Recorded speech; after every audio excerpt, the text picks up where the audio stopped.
All right, we're going live. Let's go. Going live, baby. Hot. We're doing it raw, like my pause. We're doing it. All right. What the fuck is up? We are back with the Will and Trent show. My name is not Will. He's Will. I'm Trent. Maybe I should name it the Trent and Will show because then I could say I'm Trent. He's Will. Welcome to. The fuck is my screen doing, bro? What is Oh, your screen doing? It looks I'm trying like. to play a game while doing this too. It's not working. Oh yeah. I also have a game on in the background. I'm not actively playing it, but it's this game called Fire Pro Wrestling. It's really fun. I'm playing a classic Assassin's Creed 3. Cool. Okay. Um but yeah, Pay me napkin. there's a lot to talk about. A lot to talk about. First things first, there's a new Destin for Doom song coming out on March 16th, but I'm not going to say the name and say I will say there's March? I mean, not March, May. My bad. Sorry. We were talking shit. Well, about somebody who was talking shit before, and yeah, my brain is just like It's okay. de-stressing. I got announcements too, so it's okay. But yeah, May 7th. I mean, 16th. Fuck. Okay. Mania. Put this on Mania. Um, but yeah, May 16th. Yes. Okay. Destined for Doom. Yes, New sir. track featuring somebody. I like. I put. Who do you guys want to see featured on this song? And everyone's like, me. I'm like, shut the fuck up. Nikita said me, and I'm like, promise, dude, it's not me. I was like, who the fuck are you people? Who are you people? Shit, hit me up. No, I already am hitting you up right now. Besides, you're gonna be featured on something else, which, by the way, it got roasted. Actually, hold up. I want to check that out. My trap metal project, Trent, which has now 4 monthly listeners. Let's go. Nick Nocturnal and then 3 other people checked it out. Heck yeah. So you know what? Fuck you, dude who talks shit. I'm not gonna say your name because you don't deserve your name spoken because that's exactly what you want. And That went so much better in your head, I can tell. yeah. Well, announcements for me. New Eternity's Edge coming out in June is what I'm hoping for, but it could get pushed back because I had to rewrite the chorus because apparently I suck at choruses. So, but new Eternity's Edge track as well as an EP from our boy Nikita. Heck Nikita yeah. Markov EP. We're looking at July 15th for that EP, but it's not confirmed yet. So be looking out for it this summer. We're gonna be 6 tracks, different vocalists on every track. It's gonna be great. Making sure I included a particular song because it's by somebody who they're in a band who they watch the stream. Oh, I didn't put it in the playlist. I thought I did. I put it in a different playlist. That's why. Whoops. But hey, I mean that means I'm listening to it. Right. Anyways, I guess I don't know what I want to talk first because there's so much. It's either music or Wrestlemania because they're WWE been cooking, so I don't even know. WWE or music? I agree with the cooking. Yeah, Absolutely cooking. yeah. Yeah. Let's talk. Although WrestleMania, I'm not gonna lie to you. It's a little underwhelming. I'm not gonna Yeah. lie. Let's talk about WrestleMania first since we're already talking about it. Bet. All right.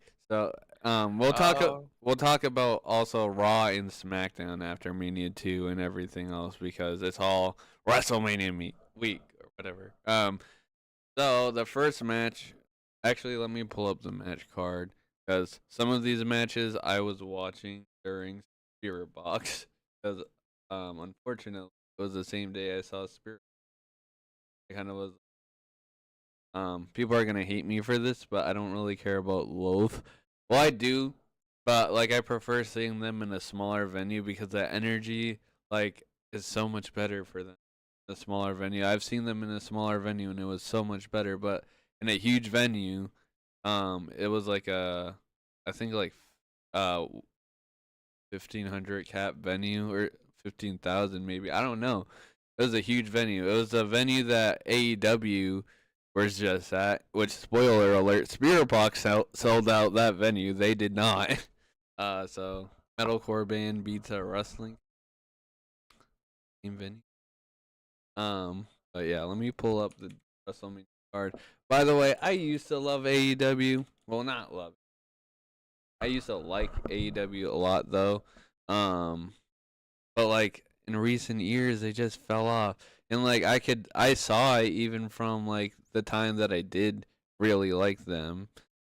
Uh because like I was just like seeing how Tony Khan booked shit and I was just mm, like eh. Like I knew it was going downhill. Cuz like he cares more about the matches than the actual storylines, which is the thing that turns me off to it. And then the storylines I they honestly don't think he even cares about the matches for real. yeah.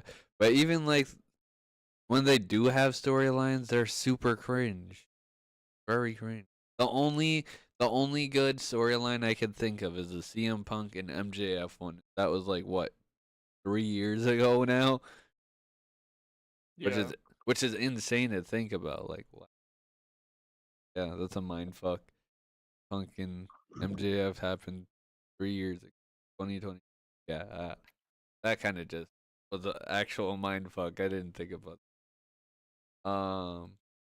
Yeah. Um, I was gonna go to AEW. I went to Blood and Guts in 2023. It was really good, but that was the last time I cared about AEW. And like MJF isn't the champion, and he doesn't have the same aura that he had back then. Also, like he's still there, but it doesn't feel like the MJF like that he was before. I don't know if I'm the only one. Last time I checked, he was trying to get into the Hurt Syndicate for whatever reason. Why? Why? What? Like, what reason do you have, brother? And failing to get in, like they're using him as like a jobber, kind of. You wanna know what's funny though? CM Punk cut that promo in AEW. Who was like, against MJF. He was like, go ahead, go to go somewhere else, get on a buy one get one extravaganza, and get released faster than you can last the sack, and then I'll still be here when you get back. And then MJF is still in AEW. CM Punk main evented WrestleMania. So that promo came back to backfire. And another promo that also backfired on him. He was like, I have never been so desperate to wear a fake title. Literally in AEW, he had that fucking AEW championship with the X on it. I was like, are you sure about that? Are you sure about I mean, that? to be fair, Punk never lost the title, so that was part of the Yeah. storyline. Right? So Yeah. like, he never lost the title, so Yeah. technically, he was right. Yeah. But Technically, yeah. I Even see though what you mean. but yeah, The Rock has a fake title. Calls himself the people's champion. What the hell is happening on camera? Why is it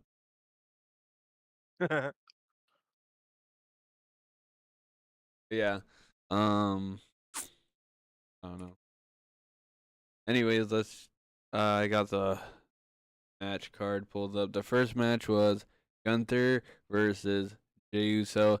I think it was a I'm not gonna lie, actually. I think it was kind of a mediocre match in general. It was their best match, but like as a match in general, it was kind of a mediocre match. I Um, was fine with it if the ending was better. Like, yeah, honestly, Gunther would have looked just fine if he just pinned him. Yeah. It Or would have if looked just fine if you just pinned him. You didn't have to recreate the Dragunov beating Walter. You didn't have to do you that. made him pass out, like that would have been cooler in my opinion. Yeah, I mean, if you made him pass out, fine. But even then, like, you would have just been better off hitting the 3 splashes and then pinning him. But Would have made him look strong anyway. You do the same thing to Roman. he came back from it, thankfully, which we'll talk about that. Well, I mean, since we're talking about him, might as well talk about it. On Raw, he came out and beat the shit out of Pat McAfee, which was fucking crazy. Like, I was losing my shit. I was like, yes, this is the Gunther I wanted to see. And the Gunther that we saw beat the shit out of Jimmy Uso. Like, that needs to be his thing. Just beat the fucking hell out of people, please.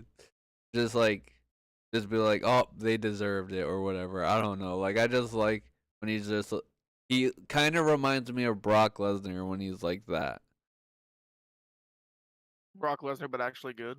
Yeah, I'm kidding. and not getting Brock was good. I don't give a shit. and He not was getting good when he wanted to be. and not getting canceled. Hopefully, just Nah, Gunther actually seems like a genuine guy. yeah. So. And he also cares about the business. Yeah. Oh yeah.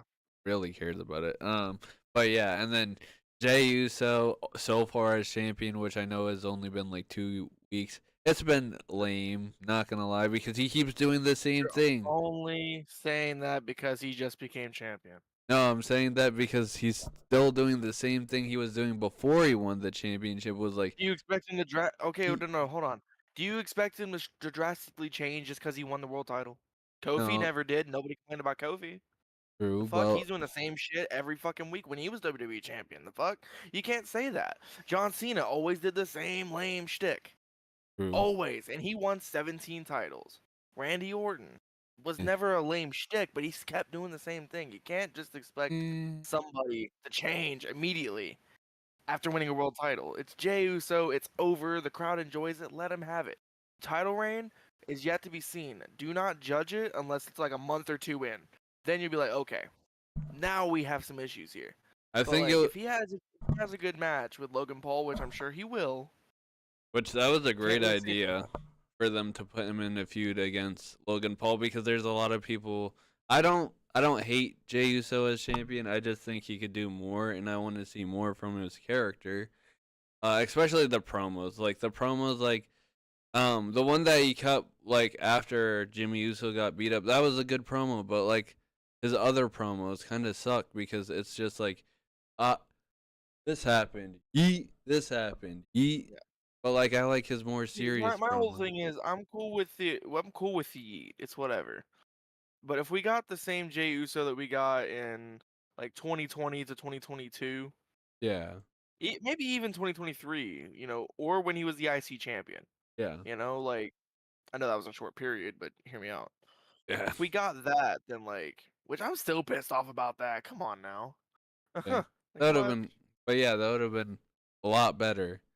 What he's doing now. He could have been IC champion in the War Games match. He didn't Yeah. have to take that shit off of him. Come on now. um, But whatever. But yeah, and then I think it was a great idea to put him against Logan Paul because there's people who don't like Jey Uso, but you're obviously gonna have to cheer for Jey Uso because nobody wants to cheer for Logan Paul, and if you do, you're a piece of shit. Sorry. Like I don't think he's you're a piece of shit. I think you're just genuinely like you're blind to shit. You're blind to what happened.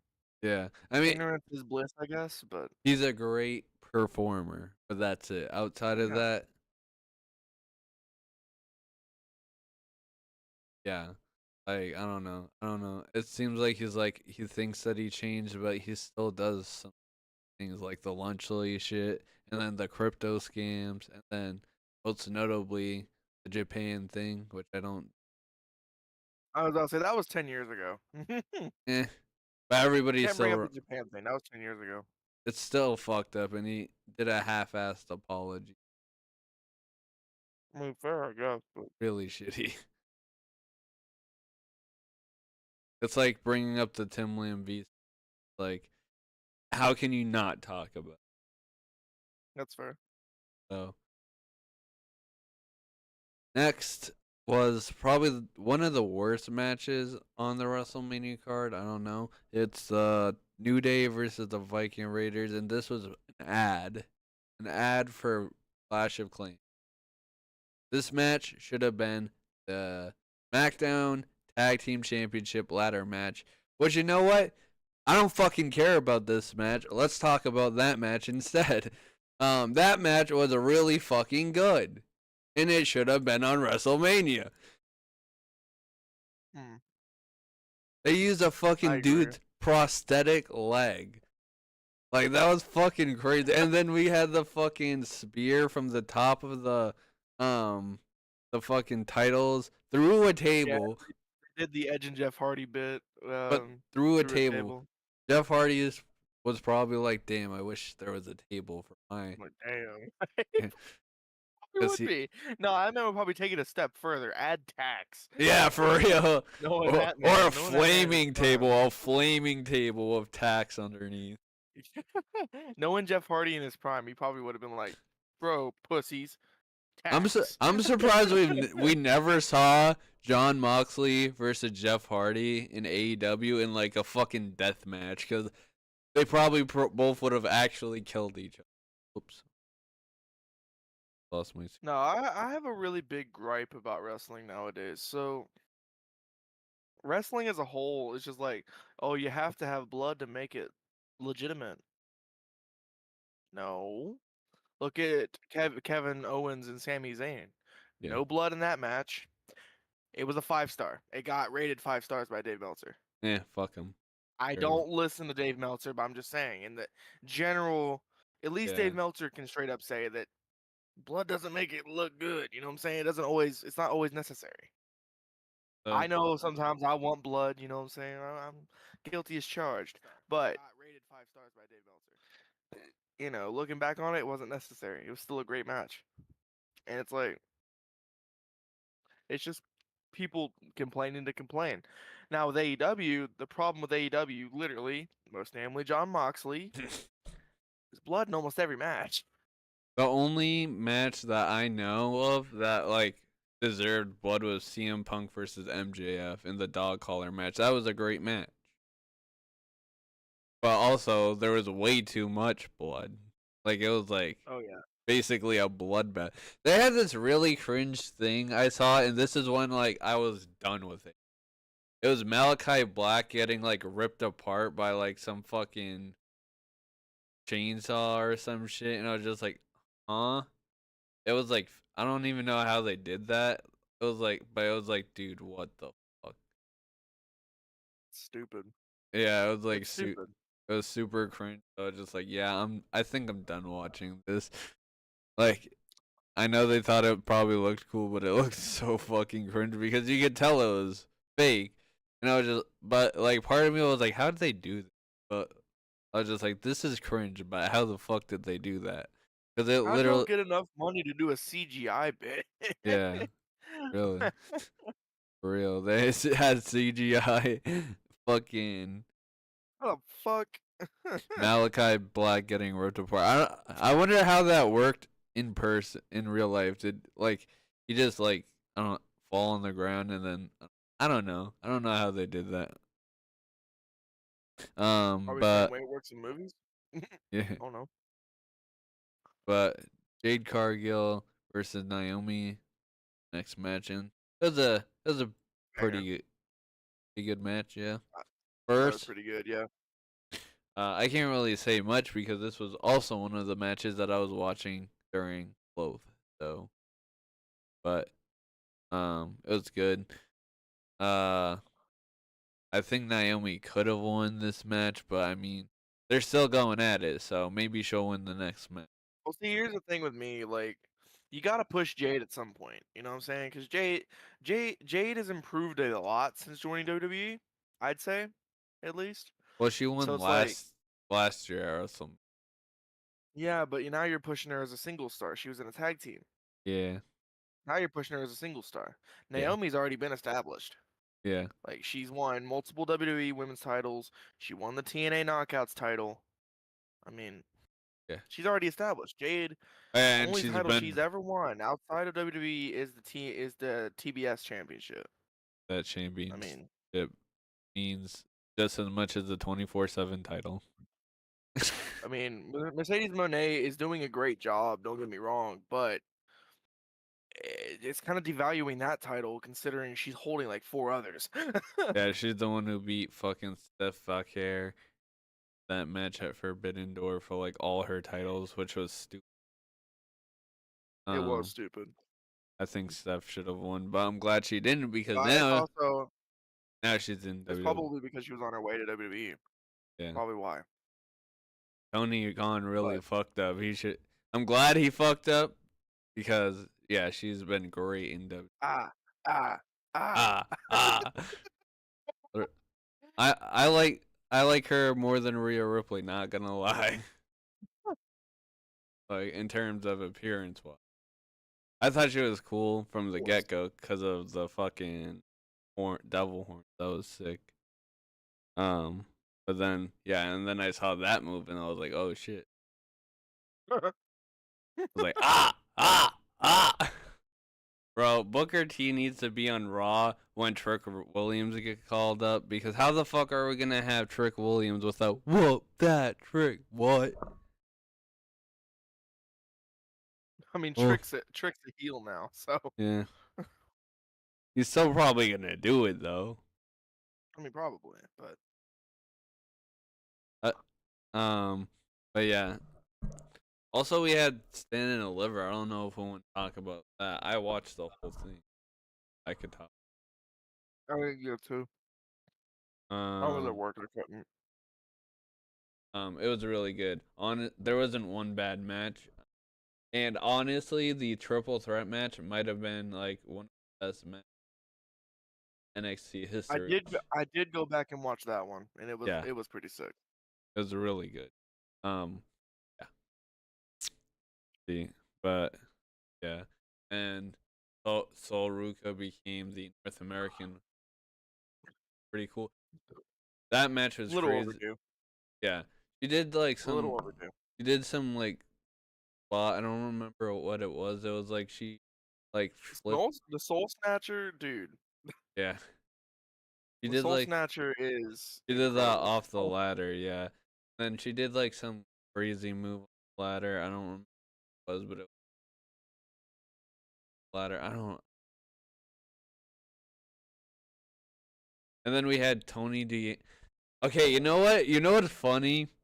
Saturday night was basically the punch people in the balls night because Tony D'Angelo got punched in the balls by Stacks. And then Paul Roman Heyman, and Seth. yeah, got punched in the ball.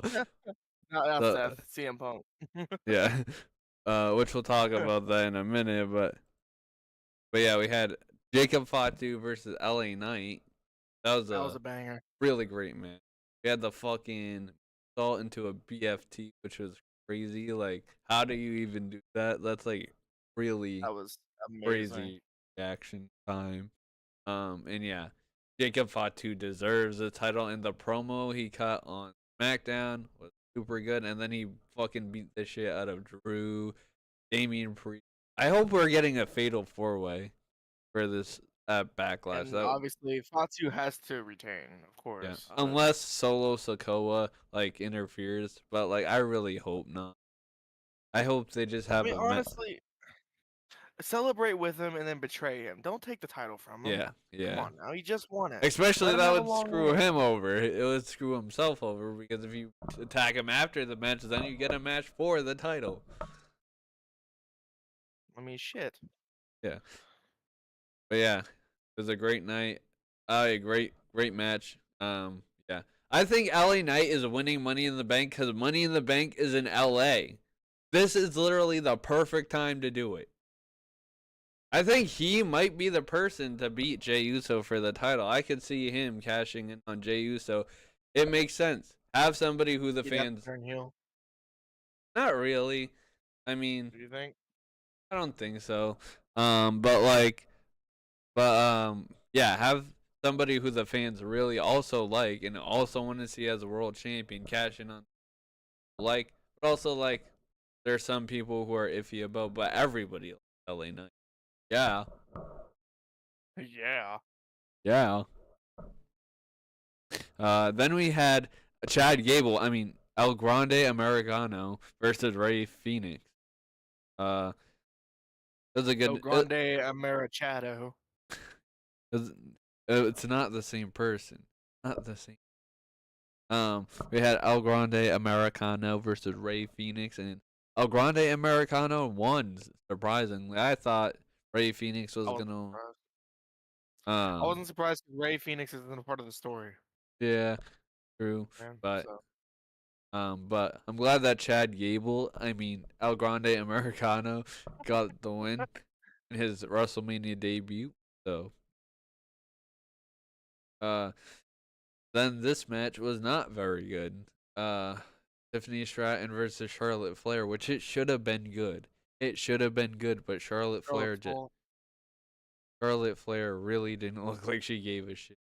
Um, but Tiffany Stratton looked like a badass in that match, especially at the end when she had like a chipped tooth and like blood on her head and shit. Like it looked like she actually went through hell to defend that title. So yeah, and hopefully she can have a good run with the title. But I'm just the only good thing about that match is that she retained the title thing. Okay, and then now we have the match I'm most excited to. Seth Rollins versus Roman Reigns versus easily possible. I don't know if this is match of the night or Jacob Fatu versus LA Knight. They were both really good. Close. Yeah.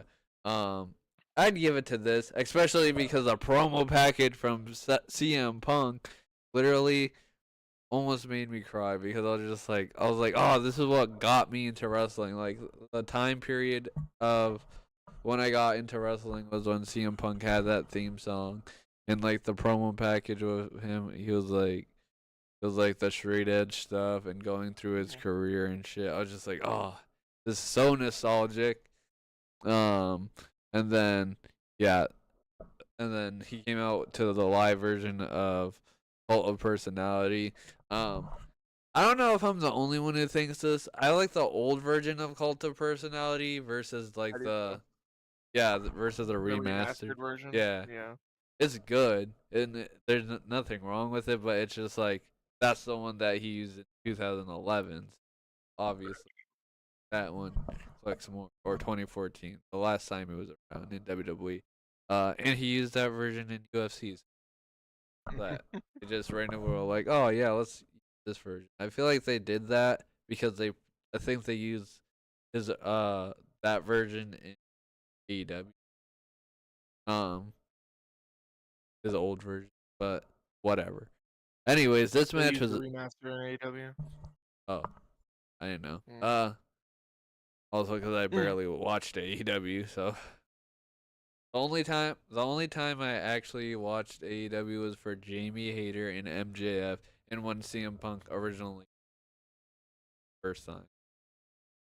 That's it. Yeah, I didn't watch AEW that much. CM Punk got fired. but uh, but yeah, this was a great match. It was the perfect triple threat match because it's a triple threat match where everybody hates each other, so they're all going after each other the entire match. There's not like one part of the match where it just feels like a one-on-one match and then somebody is wrestling out the on the outside. It's like everybody just beating the shit out of each other, trying to kill each other. And then that table spot with Seth Rollins, Roman Reigns, and then Roman Reigns like fuck you, Seth, and then just smacks the shit out of him, puts both of them through the table. That was fucking awesome. And then obviously Paul Heyman giving CM Punk the knuckle rub, the dick rub. He rubbed his dick. Nutbuster 9000. He pulled that out. He pulled the Nutcracker 9000, and then he did it even longer to Roman Reigns. He was like, and then he was like he had his hand in his crotch for a solid like almost a minute. I was like, hey yo, And then yeah, Paul Seth. got a good feel that Samoan sack. Yeah, he was like, ooh. But yeah, yeah, that was great. And then on Raw, got Seth Rollins with his new faction. It looks like people think that Austin Theory is gonna be the fourth member, and he's hinted to it on Twitter too. So that would be great. That would be awesome. But yeah, Braun Breaker joined the faction. Um, so that's fucking sick. Braun Breaker It'd be literally. essentially Evolution 2.0. Exactly. Braun Breaker literally went from the mid card scene all the way up to the main event scene overnight, which is fucking As crazy. He as deserves he it. deserves to do so. And Right. I think he's gonna win the Royal Rumble next year. I'm putting my bet in right now. Yeah, pull a Batista. Yeah. It just be like if he's gonna betray Seth Rollins next year, and then we're gonna get Braun Breaker versus Seth Rollins, the main event of WrestleMania. Probably. Also they said your WrestleMania 42 main event or some shit like on the in the promo or something like that. Paul Heyman said that, so it seems like they're already hinting towards something. Imagine Braun Breaker. I mean, Paul Heyman joins Braun Breaker though when they break up. That'd be fucking crazy. But yeah, especially because he's a younger star, so it kind of makes sense. Um, but like he doesn't really need Paul Heyman because he's already really good on the mic. So, but it would be cool, I guess, especially since he would fit the Brock Lesnar type of guy, except he can actually talk on the mic. Brock could talk. He He just just didn't did, want to. yeah, because he was anti-social. Shit, I vibe with that. Yeah, I for vibe real. with it though. But You know, how are you anti-social? You're fucking Brock Lesnar. he You could, couldn't explain it. yeah, He I know. literally himself couldn't explain it. Like, you could literally destroy somebody just by looking at them. But yeah, I don't know. But yeah, that was a fucking great match. And then we started night 2 with another triple threat match. Um, we That had was match of well, the weekend, I yeah, think. yeah, the best. Honestly, one of the best women's matches that I've seen in a long time. One thing I'll say, people say that Triple H isn't good at booking the women's division, which I mean, sorta, kinda, sometimes. Kind of hit or miss. Yeah. But I will say, in terms of women's match quality, ever since he got in charge, they've been so much better. Like, I couldn't Oh tell yeah. you, besides WrestleMania 35 main event, I couldn't tell you another good main roster good women's match. Like, I can't really name. Lyra Valkyria especially is killing Yeah, it. yeah, for real. She don't get enough respect. Yeah, which we'll talk about that later. um, but Yeah. um, But yeah, and this match was fucking great. Io Sky with the win, and the finish was absolutely great because it was Rhea Oh yeah. Ripley took out Bianca Belair, and then out of nowhere, Io Sky, the afterthought, as it was, they were like playing with that, came out of nowhere and took the win, which is exactly what I was hoping for. I was hoping for Rhea and Bianca to hate each other so much that they'd get too focused on each other, they'd forget about the big target, which was Io Sky, and she retained the title. And then on Raw, we got fucking Stephanie Valkyrie versus Io Sky. That was literally a dream match. We got her on free TV. It was a great match. Unfortunately, or fortunately, I don't know. Ended in a disqualification, but we'll probably get it again in the future. Honestly, I could see it happening possibly at either SummerSlam or WrestleMania. I don't know. Depends The how. that triple threat also got rated 5 stars, by the way. Yeah, I know. It was the first It's women's match. the first WWE women's match to be rated 5 stars. That includes NXT too, right? Pretty sure. That's fucking bullshit. That's fucking Yeah. bullshit. It deserves it, obviously, but like, there's been so many, especially in NXT, great women's matches. So Dave Meltzer is on some fucking crack. Probably too busy jerking off to Will Ospreay. Love Will Ospreay, but not that much. Not that much. It makes me wonder if Will Ospreay decided to sign with WWE, Oh my god. how would he be viewed now? Oh my god. Like, how would he be viewed now? Like, Yeah. would Honestly, Dave I Meltzer still look at him as the best wrestler in the world? I could see WWE signing him because like he's really young and he's already a big name. So would be cool. Um oh yeah, and we'd get Seth Rollins versus Will Ospreay. They had like a little stick in 2019. They could fucking do that in in the WWE, kind of how they did CM Punk and Seth Rollins based off real life stuff. That'd be fucking sick. Um, but then we got Drew McIntyre versus Damian Priest, which both of them had fucking sick entrances. Drew McIntyre came out with the Doom gear, and then Damian Priest came out to fucking Slayer. I had to do it like that. I had to do Slayer! it.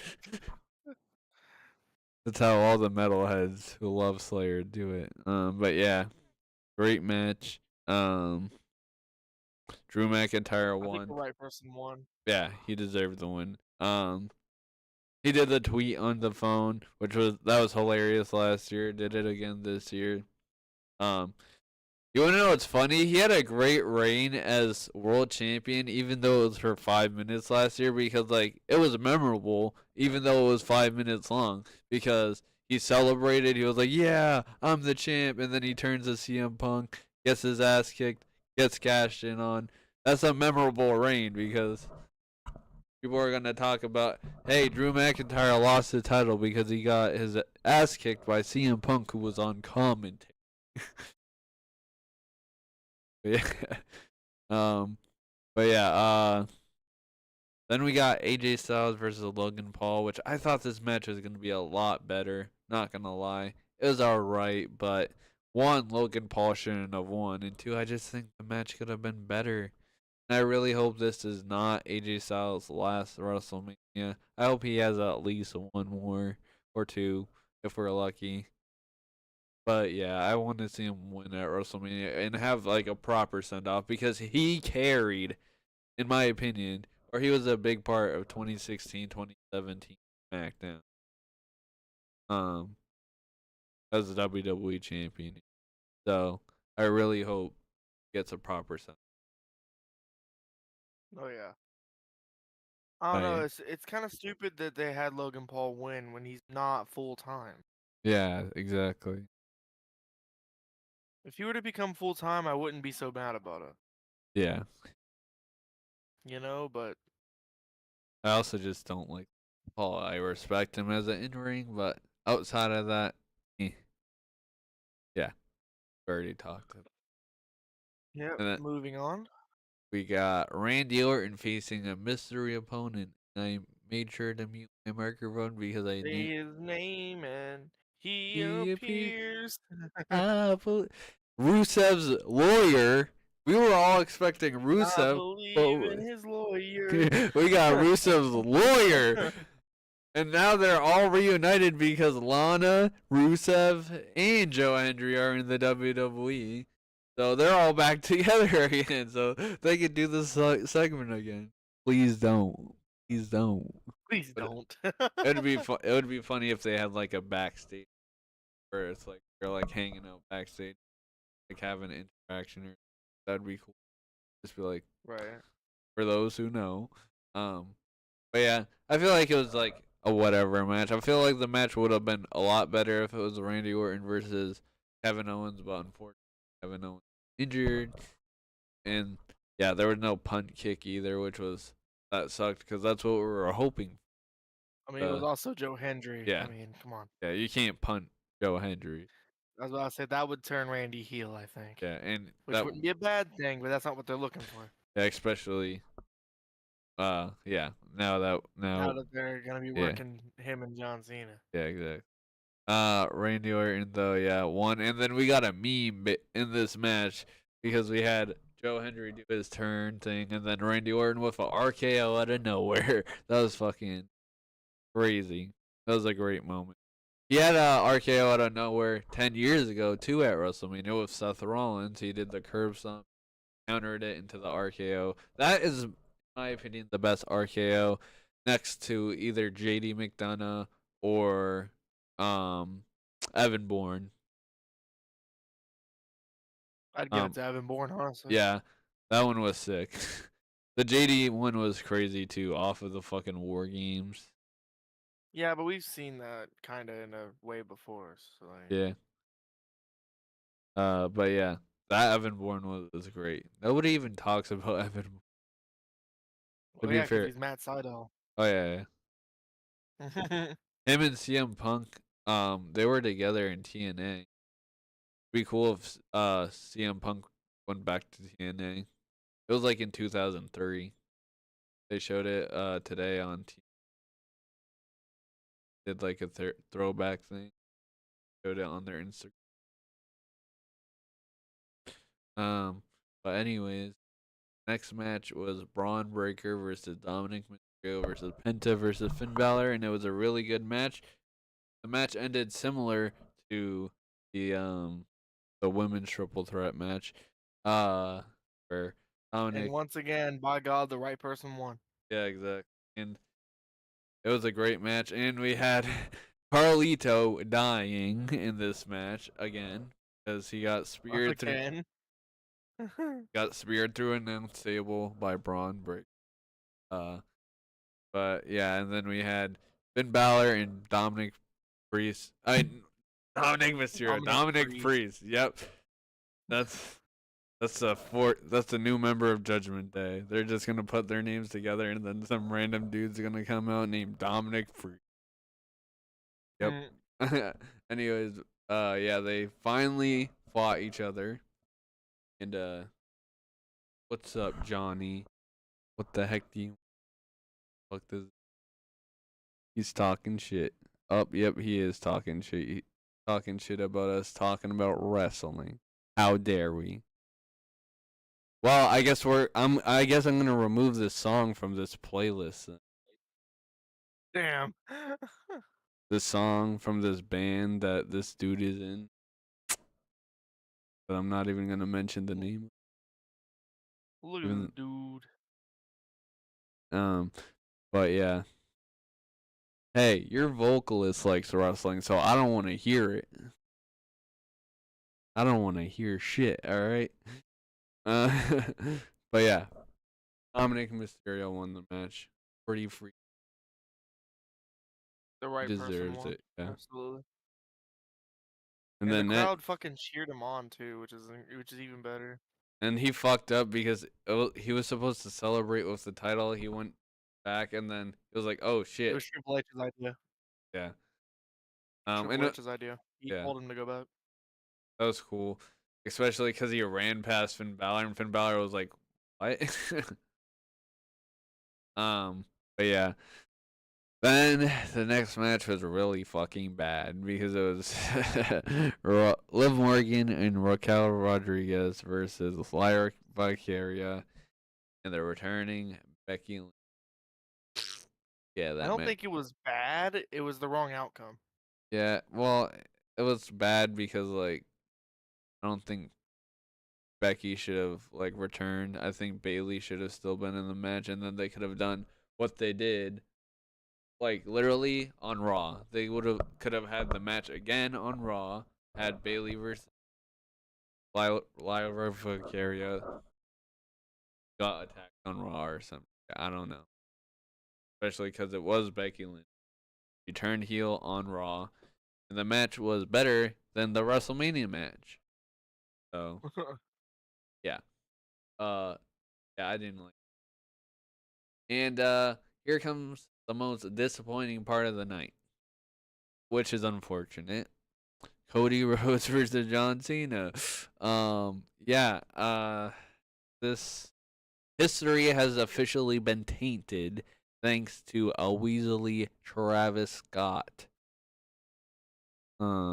Yeah. Fiend, fiend, fiend, fiend, fiend, fiend, fiend, fiend, fiend, fiend. Oh my god. He had a longer entrance than the Undertaker at WrestleMania. My guy basically had an Undertaker entrance at WrestleMania. Did they really need him to like do his whole entrance? Like he couldn't have just interfered. Yeah, I know. You That know? was fucking dog shit. And there's only one person to blame for it all. The Rock. Because I don't want the spotlight taking off of John Cena when literally all anybody is talking about is he won 17 because of Travis Scott. Like how fucking delusional do you gotta be, Rock? Listen up, you bald-headed fraud. No, that was fucking You dog have a shit. grace just with your presence to do your bullshit. Like literally the match would have been so much better if like everything in the match happened, just delete the Travis Scott thing. Honestly, I was like debating making an edit of the match, just removing Travis Scott from the match, and then the match just ends. John Cena doing blow blow, winning. Like the ending that they had would have been fine if Travis Scott just didn't interfere. Like they could have just had the Well, ref gets knocked out, John Cena low blows, hits him with the title, ends the match. Like that would have been fine. No, they had to have Travis Scott, and I swear to God, we better not be getting Cody Rhodes and Bad Bunny versus Travis Scott, John Cena, or I'm gonna sue the WWE. I'm gonna sue the. uh,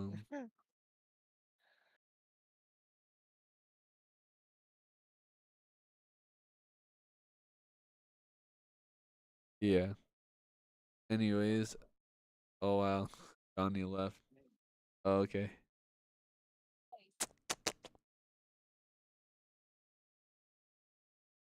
Anyway,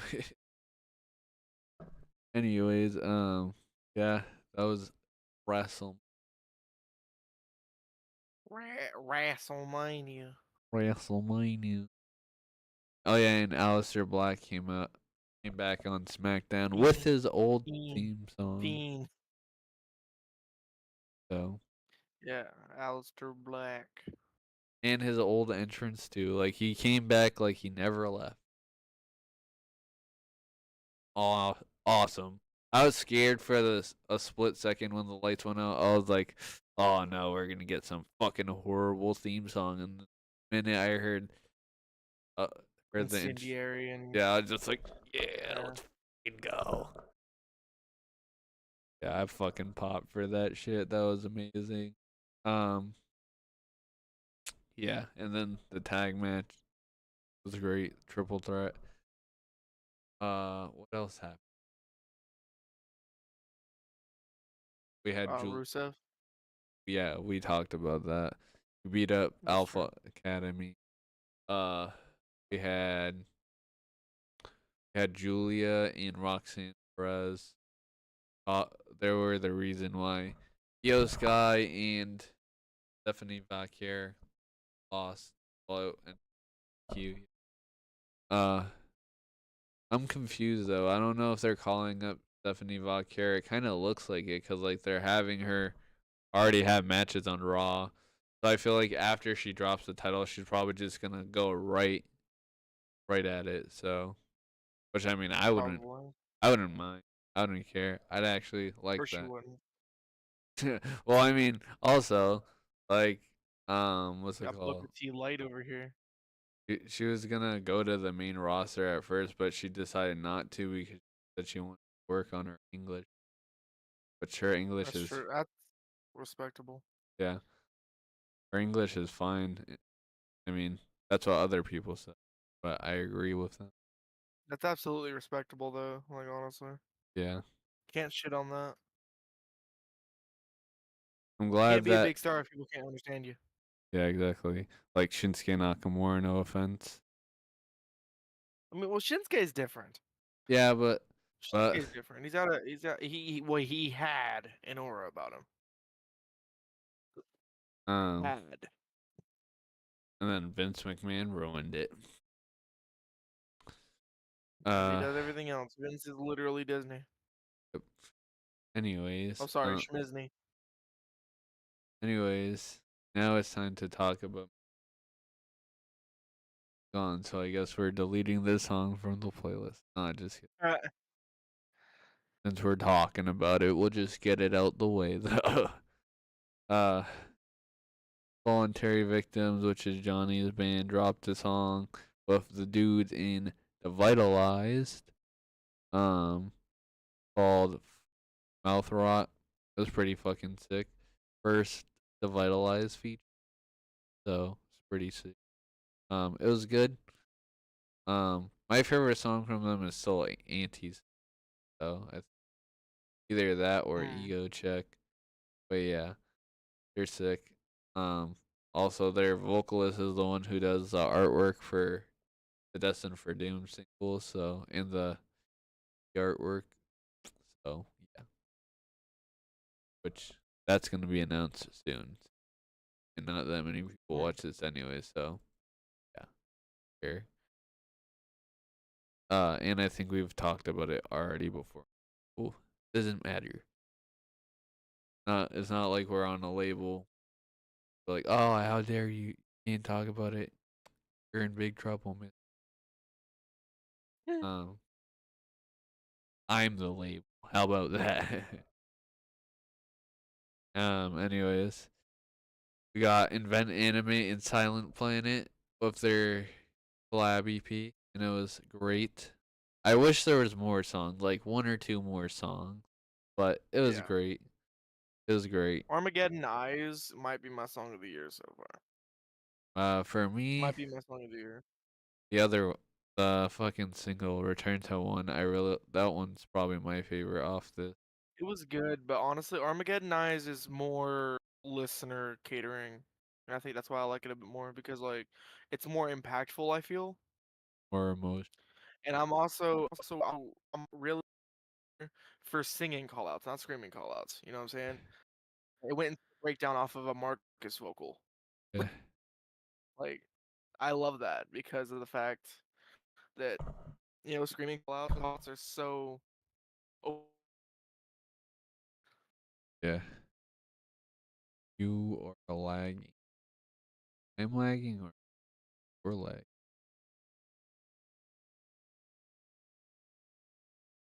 hold on. It was me. It was me. Yeah, yeah. So I didn't think that you just. Well, I heard the sing fall out. But yeah, Screaming callouts are very overdone. yeah. But also, it's like mostly in hardcore and deathcore, which that's like part of it. Part of the. Ah, what the hell? Oh, wait, is it your mic or is it your internet? No, it's the game. It's the Oh, game running while doing this. We're good though. all right, all right. And then we had my boys in memory, which they are another band that's produced by dude himself, Robbie Litch. And this song kind of reminds me of like Wage War, Architects, a little bit of Bring Me the Horizon, which I think they said that's what they were going for. Uh, they actually have two singles that came out. Since we're talking about this one, talk about the other one too. It is called Death Grip. I think I like this one more. I can definitely hear more Wage War vibes, especially like manic vibes. Like I get some heavy manic vibes, but better to be honest. Um, so yeah, I feel like they nailed it so far. Pretty sick. And they're one of their members is from West Virginia, I think. I don't remember which one. Yeah, I'm pretty sure it's Pennsylvania for him, but he's worked in West Virginia. Yeah. Well, they have members who are in different places because one of the members is in North Carolina, that's where they are based out of, and then there's another member who's and another member who's in. So yeah, they're all over the. So um, but yeah, they're pretty sick. Bobby, Robbie, you're looking at it. Another Robbie band. Robbie, destined.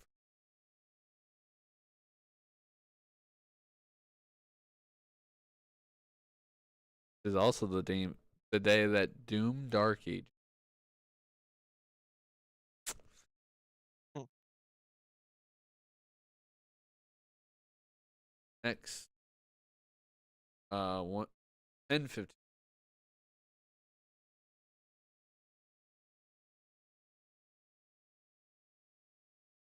I like 10:56, not lie, but I did not.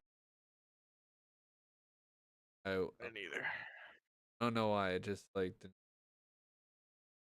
did because like their other stuff like reminds me of, but like more like because of the effects and stuff. They were like I really like their album, but like feeling this new song was decent, but it felt like it was like a Yeah. uh. Then we got volumes of Sidewinder. I didn't really.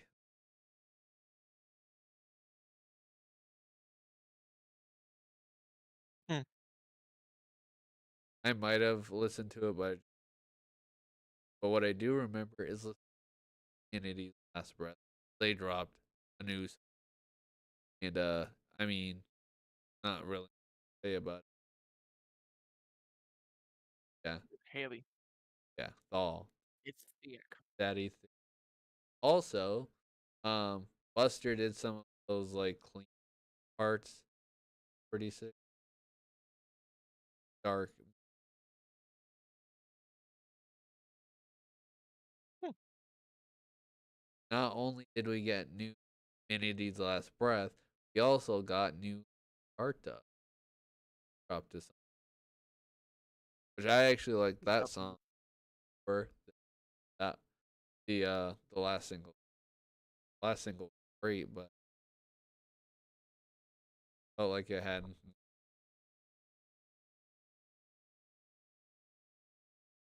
Well, what time it is? Talk about sleep token. Which, not gonna lie, I like caramel. I don't love it. I don't like the way Vessel says stick to me. That part kind of like, but the delivery, like it's like I know what the lyrics are about, and I know what he's like latching on to him. The caramel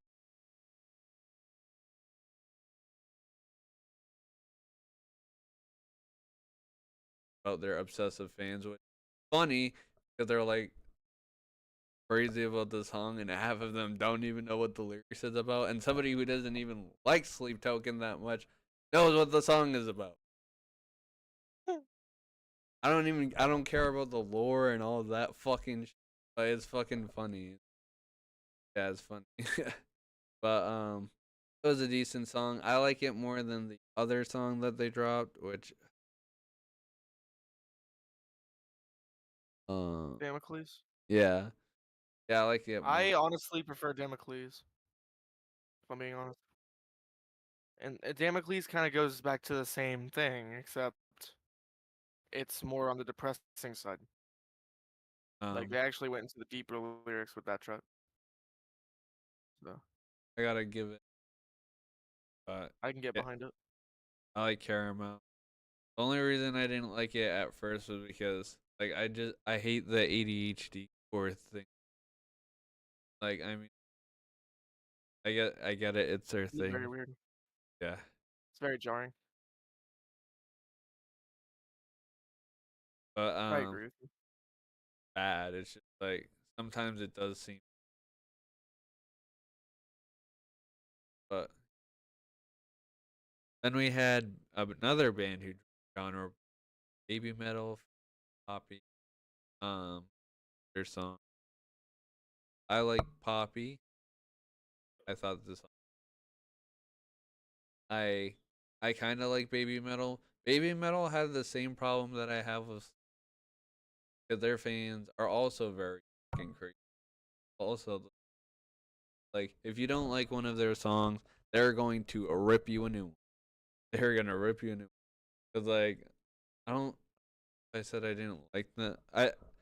I reacted to baby metal a lot when I did reaction videos, and like a lot of the songs I like, and then there was one song that I didn't like. And they all got mad. I was just like, it's one song that I didn't like out of all the other reaction videos I did. And I know it's the same people because they've commented on those videos where I was like, it's one song I don't like. It's so I used to not like Love them. people. I used to not like them for that because I was like, your fan base is cringe, but they are. Their fan base is cringe, but I respect them. They're cool and live performance. Even though I can't afford tickets because they're like $100. Mm. But they put on a really good live performance from the videos I've seen. So I guess it would be cool for that, but I don't love them that much to be like, hey, I want to drop $100 to go see them. Um, I don't really drop that much. Because the last time I remember dropping like $100 on tickets for a band that I really wanted to see was Ice Nine Kills and like two because the show sold out and it was resale and my friends were going, so that was like half the reason I wanted to go. Fine, I spent dollars, and I'm glad I did because that was this. But next band that we have on the list is a band that we listened to because I listened to a few songs on the album from Memphis Mayfire, and it just sounds like more of the same. Uh, yeah, it's their new album Shapeshifter, and it was just like not that good. Sorry, very mediocre. And I actually like the last make I mean not make them Memphis Mayfire album, and they started this horrible trend, and I hate it, of releasing almost every single song on the album except for like the last two or three songs, and I hate that. I hate it. It's so stupid. They did it for the this album and the last album. Up, up. Oh wait, wait. Alright. Am I lagging? No, so my shit ran out of memory, I guess. Oh, whoop. Yeah, fun. Yeah. Yeah, not a fan of the new Memphis Mayfire. I thought it was okay for what it was, but yeah, I agree. Kind of that same like octane, like that very very like generic octane core. I agree. I don't like. Which I liked a few songs on the last album. They had this song, I think it was Blood and Water, and it reminded me of the song from their older album Oh. Challengers, and it was Alive in the Lights, which is one of my favorite Memphis Mayfire songs. Is reminded me of that one. Yeah. Their last album was actually pretty good. I remember at the gym, like they randomly came on, and that was sick. I was like, wait, hold up, this may fire in the yeah. Then we had the Hey, I new. gotta go. I gotta go handle something real quick. I'll be right back. All right, I'll be right back. It won't take me long.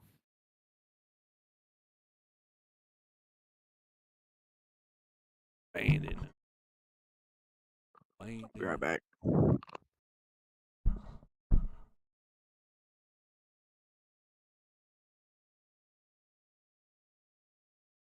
bitch.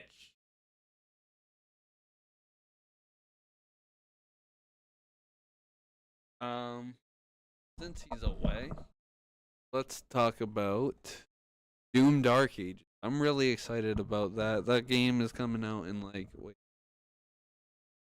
I got the premium delicious. What the fuck is wrong with me? I'm like messing up. I'm getting the premium edition, Lux edition. And I am so excited about. It's a game that I've waited years for a new. Yeah, don't talk to me when this game comes. Your messages probably gonna just get ignored completely because yeah, I've been waiting for this game for a long time. I beat Doom Eternal. I beat Doom Eternal twice, actually 3 times, like back to back to back. I beat it on PS5, 4. Wait, 4 or 5. I don't remember if I beat it on my PS4 or 5. I think I beat it on my PS5. I don't know. Wait, hold on. Let me check my trophies because I don't remember if I beat it. I think I beat it at the end of 2020. I'm pretty sure I beat it at the end of 20 or 2020. I know I was playing it and COVID was around. Let me just take a look. Gonna take a look at my trophy. I had to beat it at the end because I know I got a PC in 2021. I literally only got a PC primarily to play Doom Eternal again, but I just wanted to play on PC, especially because I heard about the mods and shit, and I was just like, oh wow, like I want to play it on PC. I want to be able to play Horde mode and all that stuff. Yeah, I am pretty sure I play PS5. Yeah, okay, yeah, I played it in December of 2025, which was that was not 2025. 2020. It's 2020 right 2025 right now. Yeah, okay. Gonna mix. But yeah, I played Doom Eternal. And I'm pretty sure that I played Doom 20. Well, like time frame. Oh yeah, cuz Doom 20. Oh wait. Did I beat Doom 20? No, I beat it. Wait, yeah. I think I beat Doom 20. I am back. So, okay, wait. I didn't beat Doom 20. I beat Doom 2016 first, yeah. I was talking about Doom Dark Age. I want to talk about. And I was like, I've been waiting for a new Doom game a long time. But yeah, I literally beat Doom on um in June I mean December uh for 28th. Then I got Doom a day late.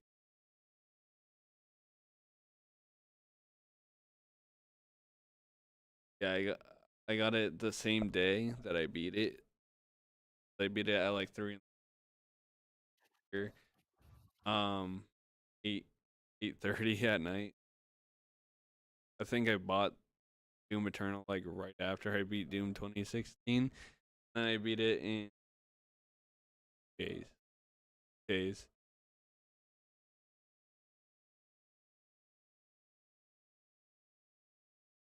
I was upset. I ended up creating Destin, and then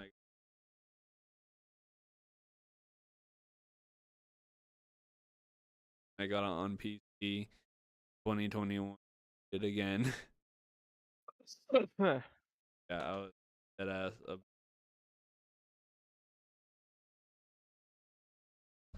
That game that comes out in like 2 weeks.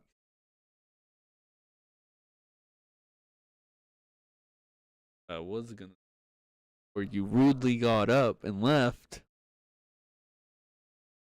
was the new Thornhill album, which it was really good. I don't think it was better than Heroin. I really liked Heroin, but I also liked the album before that too. Like I think they're good albums, but I think the Dark Pool was probably their best work so far. I agree. Yeah. Lily in the Moon, probably my favorite Thornhill song. Hmm. I've seen them a few times. I remember last time I saw them, I got to meet them. Like they were at their merch table, and I was like, "You guys are always sick live." Actually, no, my favorite Thornhill song is not even on this album or any album. Viper Room. I really like that song. Hmm. Um, which I'm surprised it's not. I mean, it makes sense. It was released like last year or the year. No, it was released last. Um, but and then next, my old band, Blasphemous Obituary, released a song and didn't even give me credit on it, which is fine because like I don't know, doesn't sound as good as when like it. Maybe it's I don't know. It just something happened. Like it sounded better in the studio than it does outside this. Because like, I didn't dig it either, honestly. well, I'm the one part of it, and I didn't like it. I know. Yeah, I don't know. Good luck. Also the whole EP basically almost out. They're left. This is the last song on the EP, and yeah, there's two other songs which I'm gonna break the news for you. Not great either. So, the EP is gonna get 5 big booms, but down. I mean, it's a matter for them. It's a matter of you got to be serious. You know, yeah, cool. Have fun with the music. Make me music, okay, whatever. But There's a time and a at place least be for it. somewhat serious about it. You know what I'm saying? Because like what he's doing, what they're doing with their music, is not at all what he originally said the vision was. Yeah, exactly. From what you told me, and it's like, Yeah, cause why not make hardcore music about fucking your own little horror stories? I know that's been done before, but it works. yeah, that's what he was You know trying what I'm to go saying? for. Then he was like, let's write a song about SpongeBob, and I'm like, all right, that doesn't really fit the vibe, but whatever. I think they should have like, if I was still in the band, if I was in charge of the band, which that would never happen because I can't make any decision. If it's not his decision, then it's not happening. But if it was my idea, I would have released this whole EP. I would have had like 2 singles. I would have had No One's Safe and Society of Hate be the single. That's it. Then release the other songs as the EP, and then have this song just be a one-off thing. Because then it would have been like, Right. hey, here's the serious shit, and then here's the meme shit, just for fun. And also, we had a seventh song, which is probably gonna be erased from history and probably gonna be repurposed for a Destined for Doom song because like they ruined it. Like they made like our bassist made us like write some jazz parts for it, which it was a deathcore song. We're writing it as a deathcore song, and he was like, "Yeah, let's just have a jazz part that doesn't really fit randomly." I was like, "Yeah, genre blending is cool." Periphery did it, like they did Gent, and then they had a jazz part. It worked, but like that, it didn't work. There's a song about Terrifier too. Well, three Terrifier 3. Yeah. Um, but yeah, I was just like, I looked at Danny. I was like, we could repurpose this, so it's probably gonna get repurposed for Destin. But that song, Right. and it'll sound a lot better. So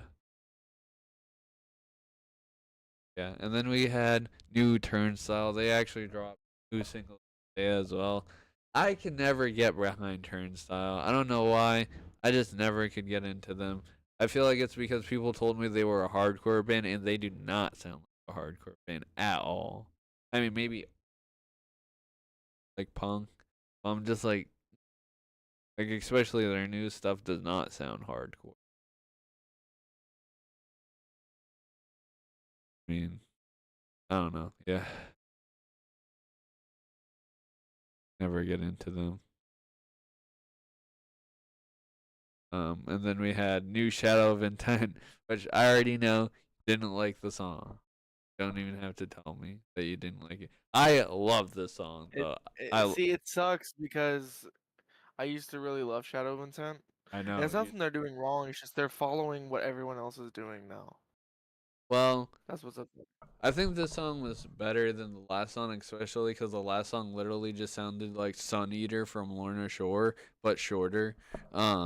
Like I listened to them back to back. I was like, dude, these melodies are the exact same. It's like da da da da da.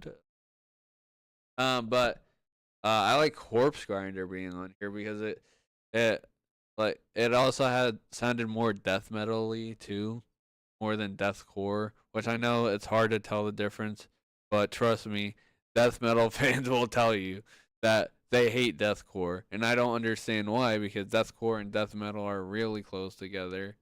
So I don't know. Um, but I like the song. I like the call out, especially when Ben Dor was doing like that creepy talking stuff, and then he's just like into the belly of the beast. That shit was sick. Especially live, it hit harder. Um, but yeah, it's sick. I'm excited for the album. I actually just hope that they don't do like the Lorna Shore kind of stuff that they did with Flying Black Flag, like, cause apparently we're having a new Lorna Shore album this year. So if we're already getting Lorna Shore, we don't need Lorna Shore 2, which we already actually do have Lorna Shore 2. There's a band called Lorna Shore 2. So we don't need Lorna Shore 3. Don't need the trilogy. Lorna Shore and 2 is Immoral Disfigurement, but you know it's fine. Well, okay. Lorna Shore 4 then. Yeah, we don't need Lorna Shore 4. Which also, Immortal Disfigurement is also dropping a song on Friday. So, which is funny because his old band is also dropping a song Friday, Signs of the Swarm, which they're coming out with an album in August, which I'm excited about that. I'm, Trio of bands I care nothing for. I know, I know. It's funny though that Get creative. it's funny that he's dropping a song. He did it in 2022 as well. He dropped his Drag Through the Inferno or whatever, or Drag Through the Hellfire. I don't remember what it was called. Back to the Inferno. It's Yeah. something stupid. But Signs of the Swarm and Lorna Shore dropped albums in that year, and then he dropped that song, and I was like, hey, well, both of those albums are better than that song, one song. That's coming from a deathcore. I can judge. There's one song that I did like from uh Immortal Disfigurement, but then I didn't like it because I listened to a Shadow of Intent song, which I already told you about, and it sounded exactly like it, and I was like, I literally thought the Shadow of Intent song was the Immortal Disfigurement song because I was like, wait, this Immortal Disfigurement? Why is this coming on? And I was like, oh wait, this is Shadow of Intent. Okay, I will listen. But yeah, um, yeah, I'm excited about Shadow of Intent. I'm a deathcore snob. Though. If they went back to the Halo shit, I'd be interested, but I'm not. Just glad that those allegations that happened earlier in the Oh, year are not absolutely. true. Because I probably would have myself. In game. I forgot we're In on game, in YouTube. game, in game, in game, in game. Okay, and then we had a re-release. So I don't know if you could that's new, but it's never been on streaming platforms, and they remastered it, so we're counting it. Ice Nine Kills dropped a new album. Dropped a new album finally. No, just kidding. They re-released Last Chance to Make Amends, which I've been waiting for so long because like the album was good, but the production sucked before. It was like really bad. So I was excited about this, and I really liked it. So yeah. especially because now like you can finally listen to their whole evolution from when they started to now. Not the Uh, whole. huh? It's still not the whole. Oh yeah, because you don't have They the had albums from ska. Yeah, yeah, you you don't don't have have the the ska. Yeah. which was like from 2000. But I mean, you could still listen to most of their discography because this Their was their metalcore evolution, yes. well, this one wasn't metalcore. This was I mean, yeah, of course, pop but punk ska. So yeah, you could still listen to their evolution from pop punk metalcore, which is crazy because a lot of bands do the opposite. They're like, "Hey, we're a metalcore band. Let's get softer." And Ice Nine Kills is like, "Let's do the opposite," which is really cool. In fact, they drop heavier songs like every time they drop an album. Like they have a song that's like heavier than the last heavy song because they had Mary Xmas, they had fucking what was it called? Fuck, pick your pick. Then they had a work of art. So hmm. uh yeah. Um then we had Left to Suffer featuring Unity X, and they're having another song release on May 16th. Uh which is pretty funny for no particular reason, but and it's also featuring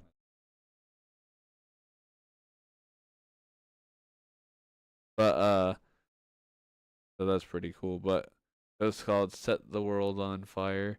It's pretty good. Um That title there hasn't been done at least 10 times. yeah, every band has a band Sorry, I had to. has a song called Set the World on Fire or Watch the World Something, Burn. Watch something, the something, world burn. something, something, fire, something, something, burn, something, something. Yeah.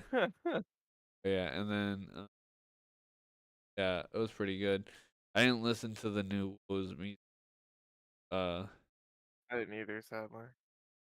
forgot about it. And I also didn't new Gnosis songs, which I feel bad because Buster did the fucking mixing and mastering, but I did love those tracks, yeah, I gotta go look. personally.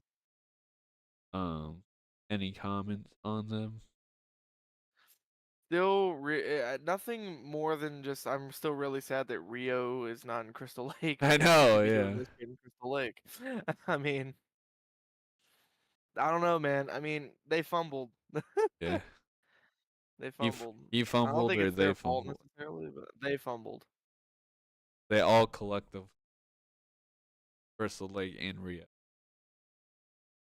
I mean, Whoever's Rio was like, "I'm not doing bands for a bit," and then immediately started nosing yeah, to I do live know. shows. I was like, "That's a I was little like, iffy. That's a little iffy." I feel like something did happen, but we can't say anything. But Right, right. anyways, one of my favorite metalcore dropped a track, and it said that Where's Prada, and they dropped For You, which I'm excited about, and it looks like they're gonna be dropping. And I'm a little bit frustrated though because I think Reason's gonna be on this, and Reasons came out in like 2023. That's a little annoying, but it's not on here. But it was on Ritual as a um confused. Not gonna be on the album. Is it gonna be? I don't care, right? Because I liked, but it's a little annoying because it's like that song came out so long ago. But yeah, and we had but yeah, I really like the song. I don't know if I like it as much as Ritual, which no, I really like Ritual that much. I didn't like this one either. Uh, I liked Ritual, but I like this one It, too. hear me out, and I know I hate it, and I know I sound like Bogdan or some shit, but fucking suck a dick. I don't like breakdowns in songs that are otherwise softer. I Yeah, do true. not like it. It's done every single time a mainstream quote unquote band does a song like Magnet, that. There's always a Wage breakdown War, that don't fucking fit. It's Magnetic. a pet peeve of mine, man. I don't understand. People saying want you to be heavy. That's not what they fucking mean, or at least I don't hope that is. I hope that's not what they mean. It's not what I Yeah, want. And they sound good even if they're not heavy. Color Decay Like, was amazing. yeah, like just do that. You don't need This a breakdown. I swear this to God, if every track is like that, I will not listen to it. this I'm dead serious. so far the album sound like it sounds like it's gonna be like Color Decay, but like with more breakdowns, I don't want that. which is I yeah don't want that. frustrating Either go back to the old or stick with Color Decay. Nothing more. because I Nothing love more. Color Decay. Color Decay like my top five, maybe top three. And it definitely wasn't three or two. Yeah, stole that from LA Knight. He was like, "I'm definitely top two, and I'm definitely top three, and I ain't three or two." Yeah. Yeah. Then we had new We Came as Romans, which they've been gone for a little bit, so that was kind of surprising. Um, it was a cool track. It wasn't anything I didn't special. actually listen to it. It was cool. I didn't Nothing. listen to it. It kind of reminded me of Bring Me the Horizon. Not gonna lie, like it had some like influence. Like it had this like chant in the background, which kind of reminded me of like it called Happy Song a little bit. So yeah, but it's cool. It just sounds like uh We Came as Roman. It sounds a little bit better than like the Dark Bloom stuff, but it kind of sounds I like they're disagree. still going in that direction. Well, wait, you said I you don't didn't know. listen to I don't know. I heard a preview and I didn't want to listen to it. Just off the preview of it, I didn't like it. Cause like I don't I don't know, man. Like we came as Romans ever since they started back up after Kyle passed away. Rest in peace, Kyle. yeah. They're going the direction every other band's doing, and I don't like that. I'm just salty for no fucking reason. They know where the money comes from. I don't. It's fine. The metalcore money Fuck. or the octane core metalcore. There's a difference. Honestly, Octane. bands like Dying Wish, Counterparts, and like there's like multiple different kinds of metalcore because Counterparts and Dying Wish and stuff. I consider them metalcore like OG metalcore because they're like OG metalcore, but then they like add the hardcore element, and then you got bands like 156, Currents, Silent Planet, like they're like the modern metalcore invent in where there's a good modern metalcore, and then you have like the fucking generic Then you got metalcore. Octane Core. Yeah, like Poppy, even though I like Poppy, Architects, which I like their new album, even though at first I was like, eh. Um, what else? Wage War is the main culprit. Yeah, which Fit for a King has kind of gone that road too, but Danny gets mad every single time, and I'm like, dude, come on. I was it's like, you not a can't good tell. album. I know. And it pisses me off. He plays the album every single time I get in his car because he knows I hate it. I'm like, I'm gonna fucking murder you in game. I'm just Look, like, if Danny's watching, if Danny watches this, Stigma sucks. It's literally the worst album I've heard in the last 5 years. Falling in Reverse was better, and that's saying a lot. Not by much, but you know, it's whatever. 'Cause so, Falling in Reverse was still pretty dog shit. But even though I agree, for some reason, ADHD brain likes falling in reverse. I don't understand, but that's just how it's it the be. lyrics. It's the lyrics for me. I don't like it. And Ronnie's a piece of shit, so. Well, I know that, No, Wage War disappoints me a lot more because their first two albums, fucking masterpieces. yeah. And their last two, like Manic was, oh wait, no, last three. Forgot. I forgot about pressure. I forgot that that existed for a minute. Yeah, they've been like, Manic was alright. My favorite song on that album was High Horse and Circling the Drain, but everything else, like, Manic, the song, was like that trap metal shit. And then they have I Nail. I like Manic though. Yeah. It was like alright, but it was definitely like, it sounded like they had that pressure influence in it too. Definitely were That's fine. straying away from their earlier. They like Pressure too, and I'm like, how? That's literally the worst Wage War album. I'd rather listen to Stigma over. Stigma's worse. I don't know, Stigma's worse. Because there's still some on Pressure. There was at least a couple tracks I did enjoy. like the rip off On Stigma, I couldn't enjoy rip any off of of it. Doomsday. It wasn't a rip off. The riff was, but the song wasn't. I know. But it wasn't just that one. Ghost was pretty good. I would argue that Who I Am was pretty okay. That's the song that got Prison me. was alright. The Closer was really good. The Closer was the best track on that album. What We Ever Learned was really good. But Stigma, I didn't enjoy any of it. I genuinely did not like a single bit of it. I thought There there was was some this. parts that were like, okay, whatever, but I thought there was a song like I that you. thought Nails was cool at first, but then it was like I Look, listened to it again, I was like, damn, this song really is not that good. What the fuck? I th- Tombstone's okay, I guess. I I mean, it's hate not Magnetic. That should not have been the first Mag- thing. Magnetic pissed me off. The At so, least Blur, honestly, go with Blur. yeah. The breakdown in that one at least kind of flowed with the song. There I wasn't a build up. I hate the Whatever. chorus. I hate the chorus. Yeah. Yeah. It sucks because they're all talented musicians too. That's what they decided to write. Oh yeah, they fucking covered Nickelback live. So I mean, I'm that's how sitting here like Cody's an incredible clean vocalist. Britton is an awesome screamer and a singer in his own right.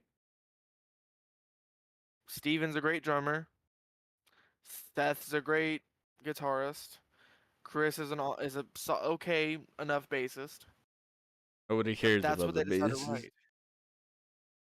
But that's what they decided to write. Anyway, got Deadweight was a solid, incredible album, yeah. and then they went straight to Pressure. They're just like, yeah, Oh my god. let's stop writing cool music. All right, let's just take everything we did on Deadweight and do none of that. Yeah. We're like, yeah, blueprints, great. Fucking Pressure. Like Yeah. Blueprints, a great album. Deadweight, great.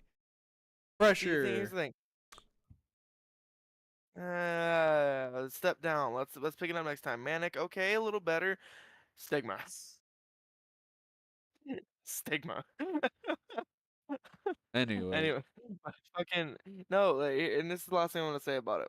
Blueprints, great album. Deadweight, their best album, and then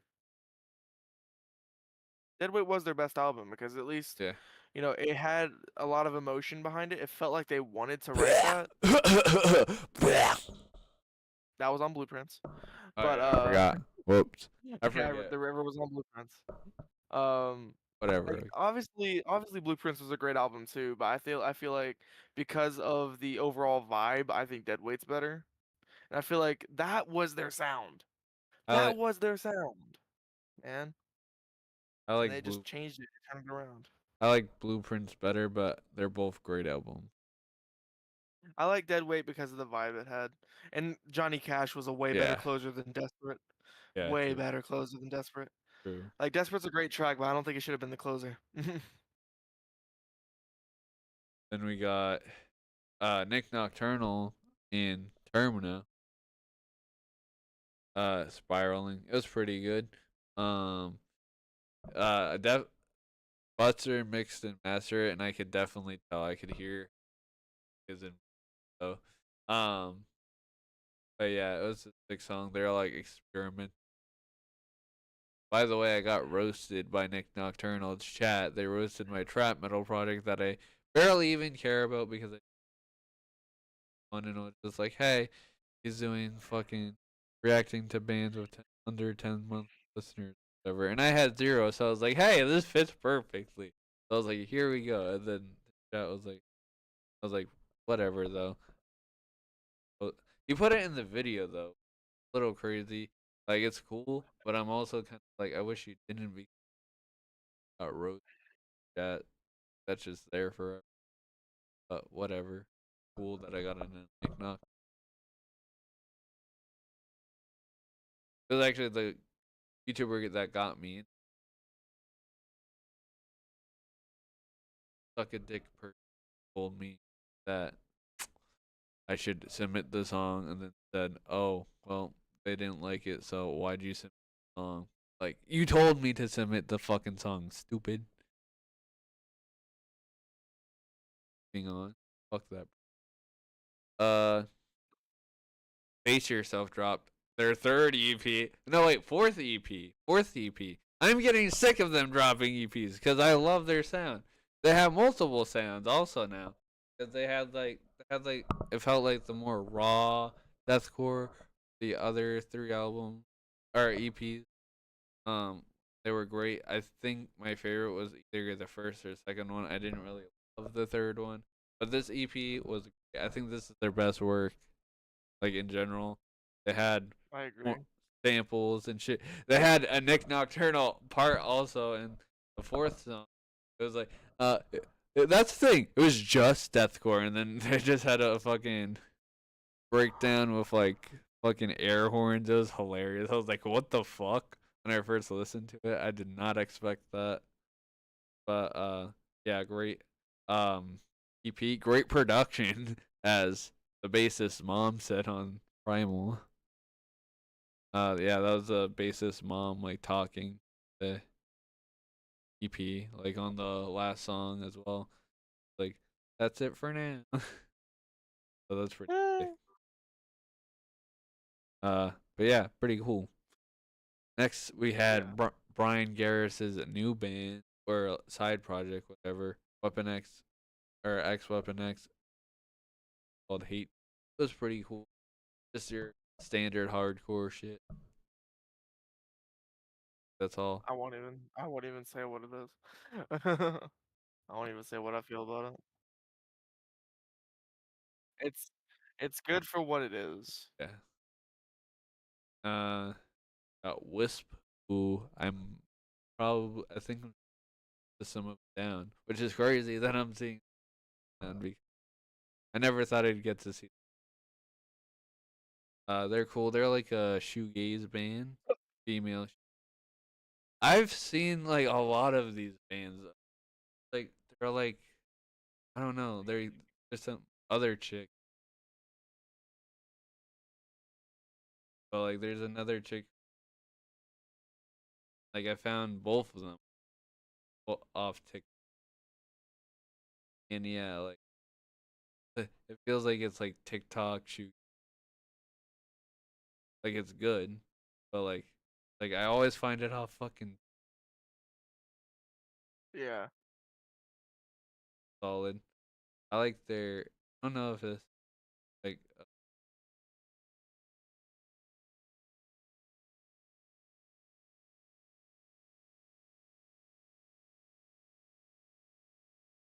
yeah, because this is the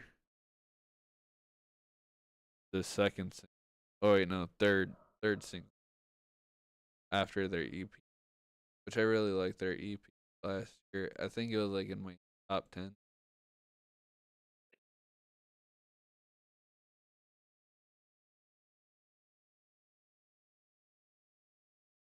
Yeah. Um, then we got a friend of mine's band called Within My Eyes. They dropped their first song called "Watch Me Bleed." It was cool. I don't think I listened to that one. Only thing I would say is their production work, but yeah, they're pretty sick. We're actually trying to get their guitars to do drums for our live shows, possibly, because he can also do drums, and that works out. Especially because then we'd have bands to play with, have a band to open for. We had Cannabis album. They're another local band. Um, it was a pretty good album, but also the same thing. Like, that's the thing. A lot of these bands, like, their music is. That's the thing that I like about voluntary, because they have that raw vibe, but they also sounds like well produced at the same time. Yeah. So, but this band is cool, and also my cousin used to be in this band. He used to play drums for, but now he's not in the band anymore. But my band played with them twice actually. We played the last show at this venue, Sammy's Patty, which is the venue that I did vocals at, and did even though I didn't sing any of the lyrics except for like two. Like literally for the rest of the songs, all I did was goblin vocals. I basically turned Blasphemous Obituary into a and probably would have sounded better. That's exactly what Bryce wants it to be. Is a slam band, and slam bands have no lyrics. It's literally just the vocalist making noises, and then the instrumental is just fucking brutal. Cause I was listening to Feeling Flesh, and I was like, "There's no way there's lyrics." So I looked it up. The only lyrics are the samples. And I was like, "Okay, so people who listen to Slam literally just only like the Cookie Monster vocals and the instrumentals." Like I love Feeling Flesh. All people like them for. Anyways, Psycho Frame dropped a new song. It was pretty sick. This is a kind of deathcore that I really like because this is the MySpace kind of deathcore, but it's also like modern. I don't like the new. There's another deathcore band that we're about to talk about, and I'm about to rip them a fucking part because yeah, that's the type of deathcore that I absolutely hate. I wouldn't even call it deathcore because it sounds like poser deathcore. Um, but yeah, love Psycho. New song is awesome. But I don't like this new Slaughter to Prevail song. It is called Russian Grizzly in American. I hate this kind of death. Sorry. I'm sorry. It doesn't feel like actual deathcore. And I feel bad for hating on it because like I know like Alex Terrible has said before like it's music that he likes them. It's music that like he got inspired by like all his favorite, but like also their album tracklist, like they have a song with Baby Metal, but that song is gonna be on the Baby Metal album that comes out before their album even comes out.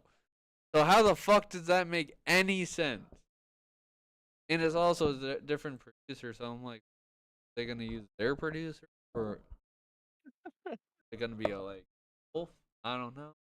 And then even worse than that, they have 1884 and Viking on this album. Though 1884, I mean 1984 came out in 2022. Viking came out in 2023. That was two 2 to 3 years ago. Those are they're old. They're old songs. Sorry, like people gave Bring Me the Horizon shit when they did the same thing with Die For You, but nobody's talking about that. It's just like, bro. I did. Yeah. Well, I mean, for Slaughter to Prevail. And now this is 6 singles. And then they're going to have the one with Baby Metal. So that's going to be 7 singles. On how many tracks? I got to. But yeah, that's just ridiculous. Like, if that's half the album, you might as well just release the whole thing as singles. Uh, I don't know. I don't know. Slaughter to Prevail never interested me, so.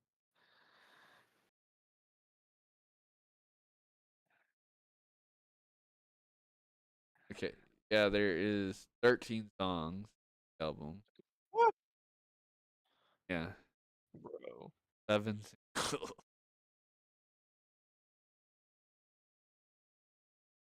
The absolute limit for me is 5. You're literally, The absolute limit. you're literally just dropping the whole. I don't care if I'm being a hater right now because it's really annoying. Like, might as well not drop the album. Drop the single.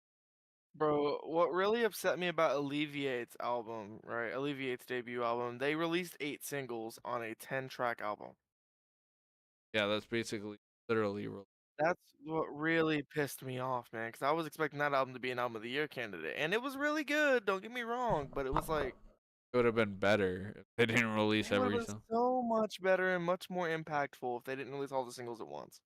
The only thing I more would say, like to counteract that, like if you're starting to notice that they're releasing every single, as like if they announce the album before, maybe like, or if you know they're gonna drop the album and they're dropping a bunch, don't listen until the album comes out. That's Maybe what I the did, but even then, yeah it was still not that impactful. yeah, because it's like you know they're single. I did that with Kane Hill actually because they dropped a bunch of singles. Let me see how many. I think they only dropped like 5 singles, but like I was like, I was like, I'm not checking the single. Also, for some, like I wasn't as into them. Like I don't know why I randomly got into. Well, it wasn't random. I've like listened 20. They finally really 2017, but they really started clicking with me with this album. But yeah, they had 2 singles.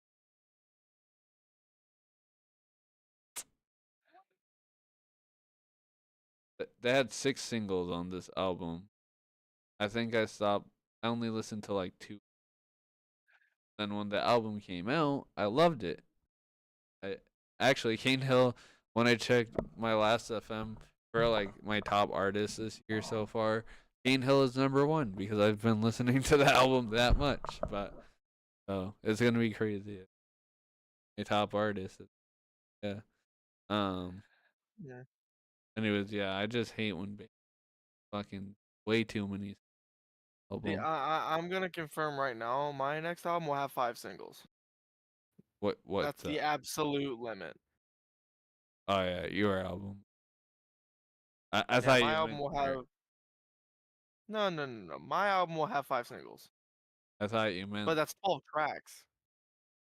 your the album that you're looking. No. Anyways,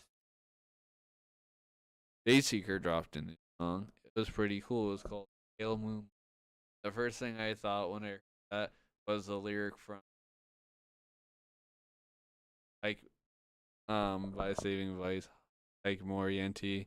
Because they have a in the chorus they have I dance with a devil in the pale moonlight, and I was like, hey, Saving Vice reference. And Tyler posted that on his. I told. It was like I'm somewhat of a pale moonlight myself. Oh, But hell, might myself. it's pretty good. I'm not the biggest fan, but like it was cool. Yeah. Uh, Rory is a real. I really like their style though that they had on Sleep Talk. I like that album. Probably my favorite album from. And I heard it front to back live. So Yeah. then we had Not Enough Space, who I feel like they're gonna be a victim of releasing every single on the album. They are. This is single number 4. I'd imagine that the next.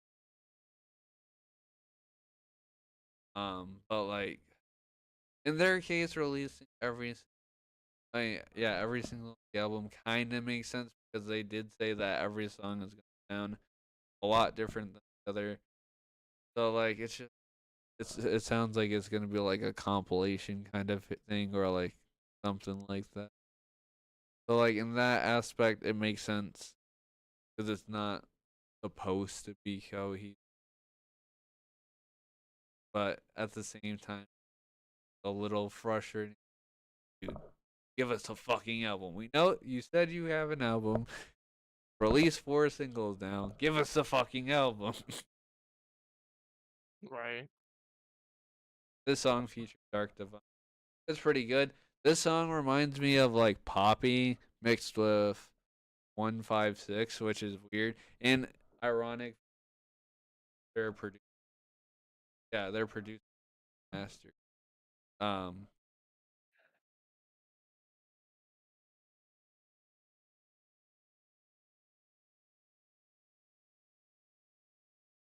got the new landmark song, which was the reason that we scheduled this. be on this Wednesday instead of every Thursday, like we usually do every Thursday at the end. Yeah. Um. But yeah, it was a pretty sick album. It was weird. It was like a lot different than their first album. Forgot what a flat. I mean, not wait. Fuck. What's it called? Lost in the Wave. That's what it's called. Yeah. I almost called it a flag to wave. I knew it was something with waves. Um. Yeah. But yeah, it was pretty cool. But yeah, super different from what they were doing. They incorporated their like French style more. They did like rapping and shit, which was really cool. Doesn't be my album of the year. My album of the year, honestly, still it might be Spiritbox. Now that I saw them live, it's either that or Whitechapel for me. But I already know something that's probably gonna take the album of the year, which is gonna make you mad. Because well, I don't care what you think, because it's my opinion. So I care about Which my album own. is it? Probably gonna end up being Signs of the Swarm. I love Signs of the. I literally wear their hoodie every day. It's either that, like, it's probably gonna be one of the deathcore, one of the three deathcore bands releasing some um album is a fucking deathcore album. I don't know what band. If Dying Wish though releases an album, that will be number one. Either them or Devil Wears Prada. If they release an album, then those. Well, I don't know. Depending on if color, they're gonna do color to that, then sucks because I love the Devil. I love them. So love all their shit. Love Color Decay. I like the fucking perfect. I like their older shit.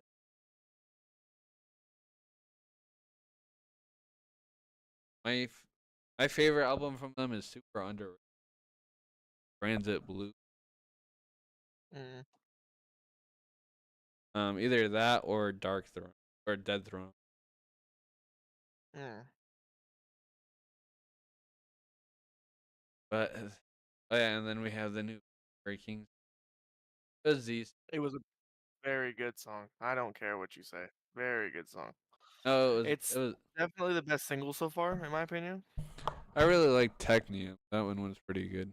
Yeah, it was good, but I think this one was the best one, honestly. Yeah, I think both of them was better than the first one, Keeping Secrets, because that one just seemed way too Octane for me, and it did. They did release it on Octane, so it kind of makes sense. But it was just like it felt like, eh. I feel you. And then No, we I have, like the chorus in this one, honestly. yeah, I did too. They said that the album is done and coming this year, so because Brian Kirby said people on Twitter are saying that he said that like people are saying that the album's gonna have to or even won't even have to wait till the fall or something. Right. Right. I mean, shit. If we get a new Fit for a King, that's great, you know? But, Anyway, that's all we got. We ran through that whole this WrestleMania 2 hour stream. Pretty oh, Breakdown of Sanity is releasing a new track soon. So I'm assuming they got a new vocalist. hell yeah. So I'm really curious as to how they're gonna change up the sound if they do at all. They released a preview. It was like the intro of it, I'm guessing. So like, we'll figure it out. No vocals though. So like, I guess they're waiting for the song to drop before they do that, which Yeah. is respectable. But Right. I think, yeah, next stream where I wanted to do like our top.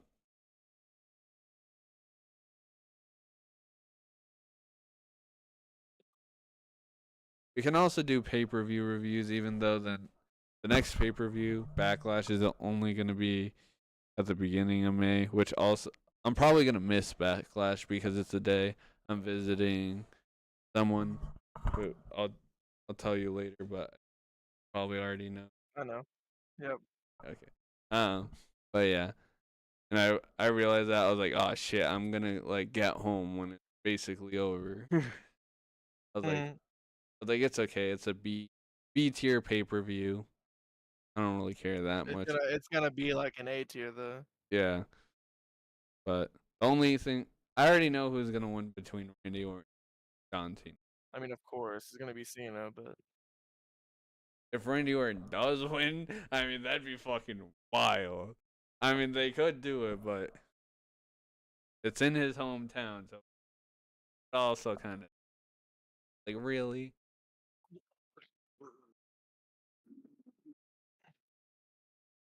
I I guess we could do prediction. Well, actually, there's only one or two matches.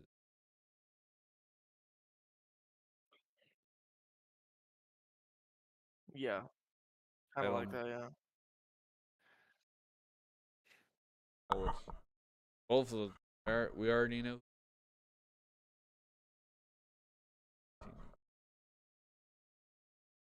Jay. J and J. Speaking of J and J, Jamie Noble basically helped Seth Rollins curb stomp Sami Zayn because he was like, "Get up, get up, get up." Then like he gets up and then gets curb stomped, which Mm. is funny because if you've been watching WWE for the past 10 years, then you know that Jamie Noble was with Seth Rollins out. Security. I was just like, hey, that's pretty cool.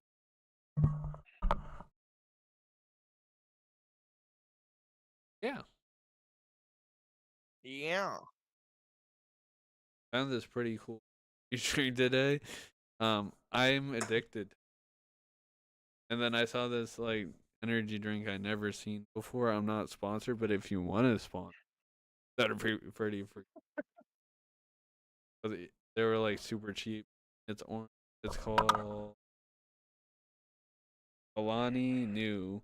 It was Dream Float. It's a flavor. My favorite orange dreamsicle flavor was Ghost.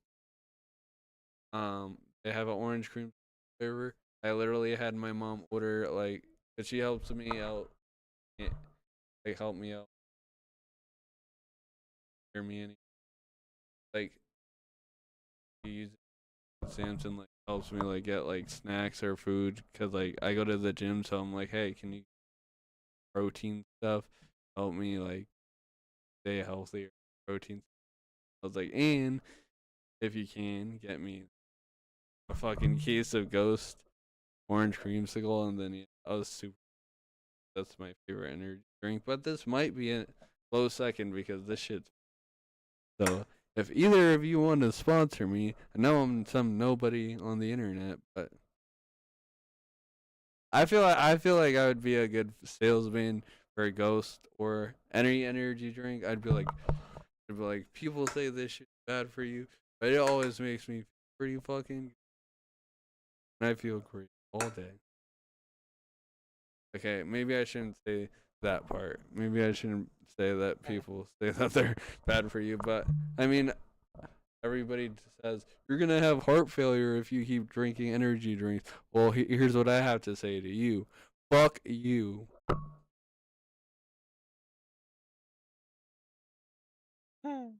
Amen. Yeah. Literally one day, when I went to Whitechapel, I drank a fucking monster when I woke up to go to work, and then before Whitechapel, I had a coffee from Dunks, and then I had a Ghost energy right before the show. So I was just like, dude, I have had too much caffeine. How the fuck am I not dead yet? And I was being acoustic in that pit. Acoustic. Me, I hit Danny with a spear in the pit, and somebody literally thought that we were actually fighting. They're like, "What are you guys doing?" And I was like, "Don't worry, we're just being acoustic." Literally just said it like that. just being acoustic. And they're like, "Oh, okay." I actually want to have a wrestling match with somebody. I just don't want to die. We'll just do basic. We'll just do basic moves. Like no moves where you have to pick. Just get power bombed. Oh my god. That reminds me of when me and my little brother we would wrestle, and I power bombed him, but yeah, he kind of like bounced on the bed and like he bit his lip, started bleeding. I was like, Ooh. that wasn't supposed to happen. You were supposed to take the the bump better than that. That's not how you take the bump. That's on you. That's not my fault. You start, and then he started crying. I was like, no, no, no, no. This is your fault, buddy. You signed up for this.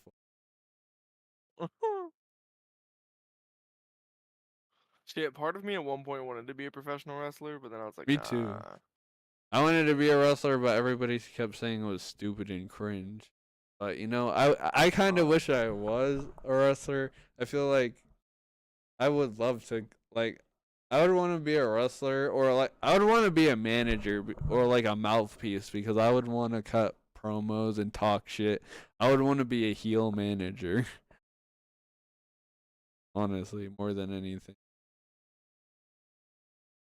I just be like, fuck, I don't care if I'm gonna get speared through the barricade by Bronson Reed. Or not Bronson Reed, Braun Breaker. There's so many people named Braun. Bronson Reed, Braun Breaker, Braun Strowman. Who's next? You know what would be fucking crazy? Goldberg versus Gunther, and Gunther just beats the shit out of Goldberg. Because they like hinted towards a match together like last year. That was funny though. When Gunther went to Bret Hart, and he was like, "You know who my real favorite wrestler of all time is? Goldberg." You know, just like, oh shit. Oh my god. Because we all know that Bret Hart hates Goldberg. The one who got him in. For a good reason. Yeah. But yeah. Anyway, that's the stream. I don't even oh yeah, Sleep Tokens with an album next month. I was like, what's coming out next month? The new Destined for Doom single. Bill Yards is coming out with an album. Yep. That's the only good album coming. Not true. It is true. Not true. It's gonna be the best album that comes out next month. That's true. We'll see about that. Better than. I don't care. I will die on that hill. Nobody wants to admit it because Sleep Token is more popular. Unfortunately. No, that's not the reason I would say it. I'd say it because it has more substance to it. And I love Viljarta. It's just, But the direction this album seems to be going for Sleep Token, I'm gonna relate to it better. I just want some thick ass thaw. It'd be better for me if they did English lyrics still. Oh yeah, true. I look at lyrics before I look at instrumental. Yeah. I just like roasting Sleep Token for no reason, even though I don't actually hate them. But people think I hate them, so it's funnier to go along. Probably a hot take, but I think the direction this album's going is gonna be better than Take Me Back to Eden. I don't know. Because Take Me Back to Eden seemed more like a thirst trap. Yeah. Oh yeah, yeah. I like the. Whereas this album seems a bit more relatable. Like, okay, they're going through some shit. Like, they're gonna write songs about it. Yeah, lyrically, this album's. Instrumentally, I don't know. Like, I feel like. I'm fine if it's not instrumentally as good. I don't like the mindfucky. Yeah. I don't like the mindfucky shit. Like, unless it's like Protest the Hero or Yeah. something like that, that's different. Like, or Between the Buried and Me. Oh my god, we need a new Between the Buried and Me album. God damn it. We need a new After I the Burial album too. I need some new BT Bam in my life. Anyways, Fuck. you know who needs to come back? Wrestlemaina. Get off the hiatus. Give us some more fucking music. You made us Mark, wait stop working with Falling in Reverse, you bitch. for real. Don't make us wait another 7 years for another album. Be dead by then, probably. I don't know.